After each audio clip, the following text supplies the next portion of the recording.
Hello and welcome to Walker Tea Review. I'm Jason Walker, offering you a perspective on what you can expect when you purchase an online tea. I'm going to go ahead and get a tea started here. This is a Chinese black tea, and you see I've put in enough to cover the bottom surface of my it's about 3 ounces, I believe, 3 ounce gaiwan. Water's been brought to an early boil, started to rumble, not a full boil. Been cooling for a little under a minute. I'm going to add enough water here so that a little bit will rest above the rim of my lid. That's a good amount right there. Get this kettle out of the way. Put the lid on, let that steep for a moment, and introduce this tea. This is from Teavivre, a company that is based in China. Some office, part of their location is in the mainland of China, part of it is in Hong Kong. This is their premium KeemunHaoYa, H-A-O, Y-A. You can get 14 grams, which is a sample size, fairly decent size sample, for $2. This particular tea, if you go to the product page, it actually tells you other details about this tea. It was harvested April 30th. It was in Qimen, the proper location, the original origin of this particular tea, Qimen, Q-I-M-E-N, Qimen, which gets converted to Keemun in Anhui province. The product page says that this is an EU organic certified. That's on the product page. I did not find it here on this particular label. Just making sure, right? No. This is actually, and you can actually find out the manufacturer, the Anhui Keemun Black Tea Development Company. So that tells us quite a bit about where this tea came from, when it was produced, when it was harvested. So I'm going to talk about this tea, talk about the three kind of main areas of discussion: the dry leaf, the wet leaf, and the liquor. We get a good smell of it and talk about the dry leaf first. Keemuns have a unique, if you are not familiar with Chinese black teas, if you're more familiar with, your basic black tea in a tea bag, this is going to come off with a different kind of smell. There is something that's kind of chocolatey there. There is something that, if you could equate it to a fruit, maybe the closest is kind of light, it's kind of more like a rich, heady type of plummy type of smell. But there's something that I also kind of, so it's a chocolate, a cocoa powder, maybe a little bit of plumminess, and sometimes there's even a little bit of something to me that has some associations with a Chinese apothecary. There's something just kind of rich, earthy, herby about it as well, but not one particular root. It's the blend of all those in the Chinese apothecary. So that is there. I'm going to go ahead and look at the dry leaf here also. Kind of scoop out a few leaves. And what I see are, if they are, I'll say it this way, if they are complete leaves, these are the tiniest delicate tips, but what's likely is that these are leaf portions. They are fairly fine, quite narrow, quite small, say a quarter of an inch or so maybe. I don't see a lot of golden type of color, indicating that I don't see, the golden fuzzy tip portion in there. But it's all more of a kind of bistre type of dark brownish gray type of color there to it, rich in color. So that's our dry leaf. I'm going to be able now to pour and talk about the wet leaf and then the liquor as well. So I'm going to put my gaiwan over to the side, get my pitcher here, angle my lid like so. A few of the little leaf portions did slip through, but that's okay. That looks good. Shake out those last few drops. Looks good. And let that sit.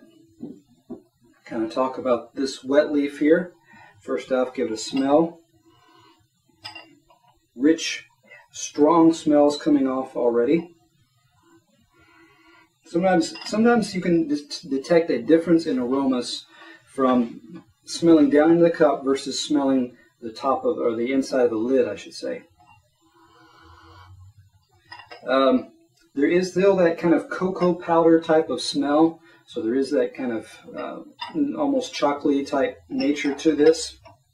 That seems to be a bit stronger, with a stronger note. Underneath that, there is something to me that comes off as wet tobacco, preserved, I should say, aged but wet tobacco. Like the end of a cigar that hasn't been lit, but it's been chewed on. There's that wet tobacco-y type of smell, which is pleasant, it's sweet, it's rich. And underneath that, some of that plum note is starting to come out. As I shook the leaves up, spread them out a little bit, released some of the trapped aromas in there, and as this is kind of cool a little bit, a few more nuances are coming out. Looking at these leaves, that still smells nice. It's almost, that cocoa element almost has a kind of a heated note to it, almost as if the cocoa powder had been slightly toasted even. I'm going to use my fingers rather. And you're really not, it's going to be tough to make out a whole lot because these are such fine and small pieces. You're not going to really be able, or very difficult to kind of open them up and look at the little pieces there, because these are fine. They're still kind of, it's the leaf sections of the leaf have kind of curled in on themselves. So you need almost like tools to be able to stretch it out and look at a little sliver, small section.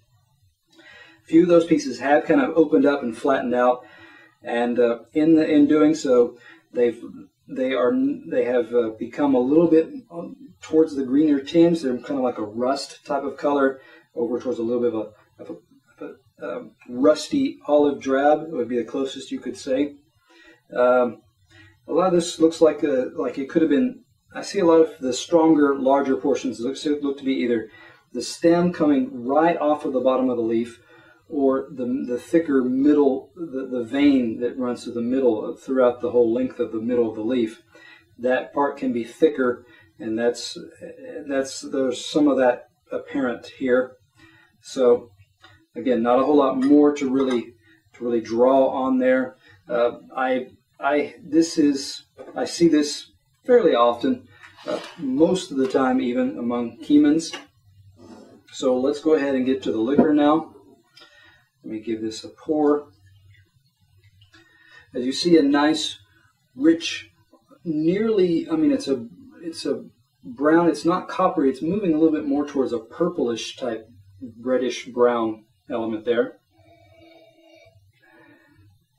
Still sweetness, still some of that tobacco / plum / Chinese medicine shop. Looking down in the cup here, nice rich color, heavy, not so easy to see straight down, but it's not murky or cloudy though either. Give it a taste here.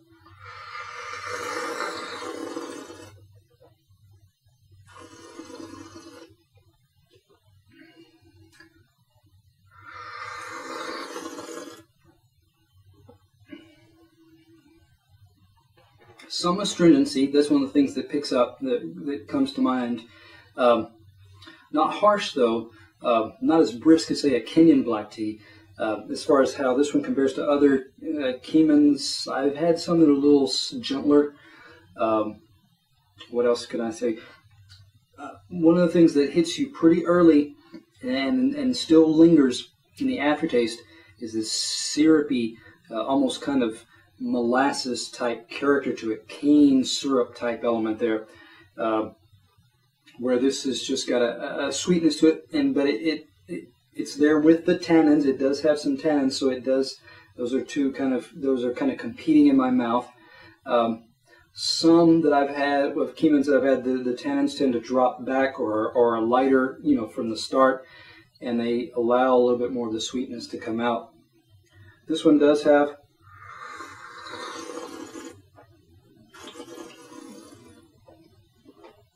I mean, this one does have that range of flavors, the character of that almost tobacco-y, almost kind of plummy, with that molasses or maple syrup, hot maple syrup type note.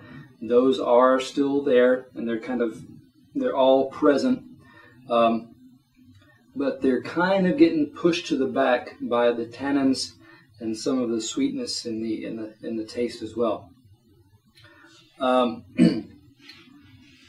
Talking about aftertaste now, yes, it's still there. It's starting to mellow. It's getting like melted brown sugar. So there's kind of that type of caramelized sweetness there that stands out a little bit longer than the tannins, and the bitterness and astringency. So it is kind of the more dominant. You have to wait for it though. Looking at this tea and comparing it to other Keemun's, got a bit more punch than some of the others that I've tasted, but at the same time, it's got a fairly good range of flavor characteristics in it, and it's got still a fairly extended aftertaste. So I mean, that means it's got some strengths and some, but it's got lots of strengths, but not always strengths that you want together all the time. Looking at this tea, I would give it, I can push that astringency and some of that tannin to the side, kind of look past that, but I can't do it too much. So I would probably give this tea a 90. It's got some good components to it. If you need to ease yourself in, a little less leaf, a little lighter on the water temperature, a little shorter maybe on the steep time, could find you a nice region of this steeped tea that you can appreciate. So come back to Walker Tea Review to taste and look at a tea before you buy it.